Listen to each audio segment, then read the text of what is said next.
to be the shortest episode ever, so let's just fucking get into it, huh? Dude, come on. No banter. All right. Yeah, it's late, man. Let's go to sleep. So, this is right after we got back from the AFI show, which was right after when we opened for the Circle Jerks and Mitch almost got us lynched.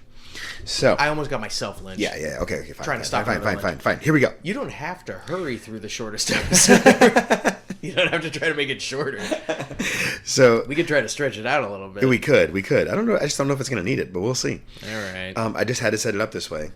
So I remember who the opening band was on the Circle Jerks show now. They were called The Low Class.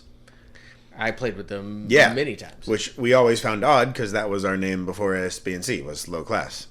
But we met them at the Circle Jerks show, and I don't know if we hit it off, but they were like, hey, you guys are cool. They asked us to play with them in Long Beach. They saw that I was willing to speak truth to power. Yeah. to racists, whatever.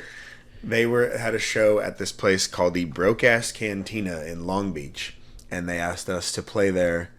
And I think it was like 2 weeks maybe after the Circle Jerk show. So we got a meeting with a big producer, and we got another show out of it. So that wasn't a total loss. Yeah, it wasn't a total loss. Definitely had to have been better than the last time we played in Long Beach, because that was a complete when we played for your frat thing. Remind me, what was this? What, the sorority? Oh yeah, thing. Mr. Heartthrob. Yeah. So you have that as like a show in your head. I have it as like an embarrassing performance that I did once. Well, I guess all the talent shows are also performances too. Hey, we had to drive all of our fucking gear down there. Yeah, I didn't. I lived there. Yeah, but I think I expunged it from my memory for the most part. Nothing. I just remember like being like, all right, cool, we're playing out of the area again, as always.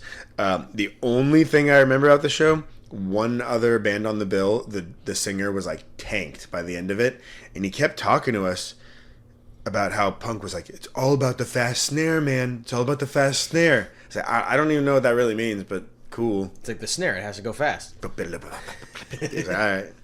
It's like, why do you keep saying that though? Because I don't think you're getting it, man. Yeah, so nothing that cool about that one.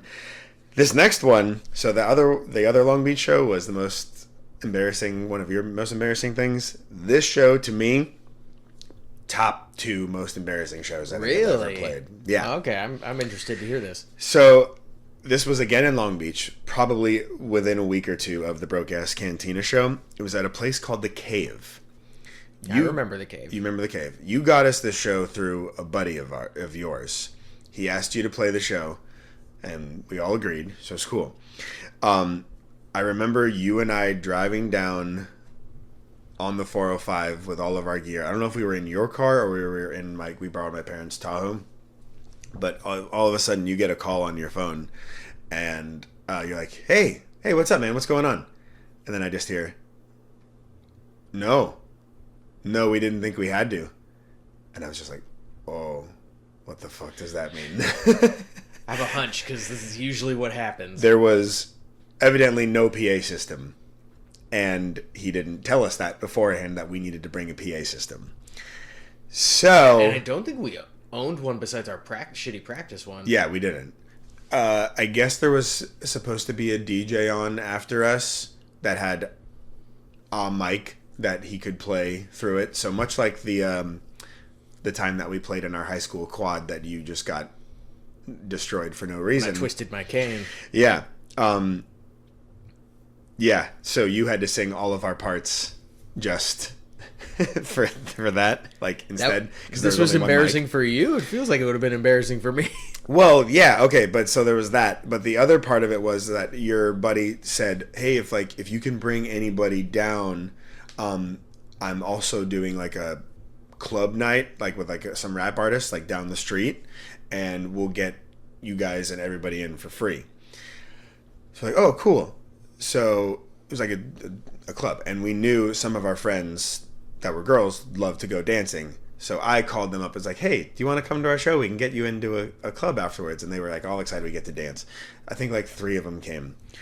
But not only did your buddy not tell us that there was no PA system, there was no promotion, and he didn't book any other bands, and he didn't tell anybody about it. So when we started our set that you had to figure out how to sing all of the lines by yourself to, we were literally only playing to the DJ because there was nobody there. And then our three friends that we invited down, sup ladies, just walked in, and we literally just played to our three friends, doing a very half-assed set.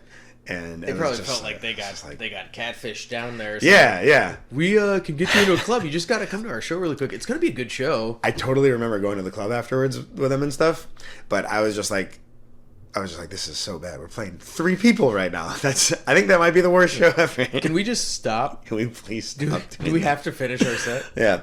I do also remember we tried to play our song "Got the Best of Me" that had not been finished yet. I think it was the only time we ever tried it, which is not a song that it just wouldn't have worked with just you singing. And it was just, I don't know. I did not enjoy this at all. That was just a rough one all around. I think we played The Cave again later, right? No. Not to my memory. Oh. It might have been one of your other bands, but yeah. I didn't like that. I didn't like that turnout at all. Yeah. Very embarrassing. But we got to go to a club afterwards, if that is exciting. I don't know. Neat. Yeah. That's totally our scene, so... Yeah, perfect. I think it probably also made it worse because I was kind of seeing one of the friends as well that we brought down, so it was like, oh, this is not impressive, even in the least. So I won't blame you if you kind of this after all right. So we're done, right? Yeah. And that's the big one. The only other show on this episode, I have written down in this thing that I literally wrote down 20 years ago that we played Melissa's birthday party. I have no memory of this. I asked the 2 Melissas that I'm friends with if we played their party, and they don't remember either. I was going to ask which Melissa. It's like neither of the ones that I'm thinking of, apparently. Yeah. So, and I very recently asked them, and they have no memory of this either. So, evidently we played some Melissa's birthday party, but I don't know. Hey, Melissa, if you're out there, thanks so much for having us at this show that we clearly remember fondly. And that's it. So a show that nothing happened at, a extremely embarrassing show to 3 people and 1 microphone, and a show that nobody has any memory of. All right. Yeah. And I think we're probably just going to cut, and then we're going to start the next episode again because this was crazy short. You guys will have to wait 2 weeks. I don't want to set all this shit up again. Yeah, no. So we'll see you in 2 weeks. Yeah, when you tune in 2 weeks and we're all wearing the same stuff, you'll know why. Thanks. Oh, hey, bye. I don't think I ever said this is the Remember the Times podcast. I'm Mitch. That was AJ, and that was our shortest episode ever. Thanks so much. James, you have a tiny mouth.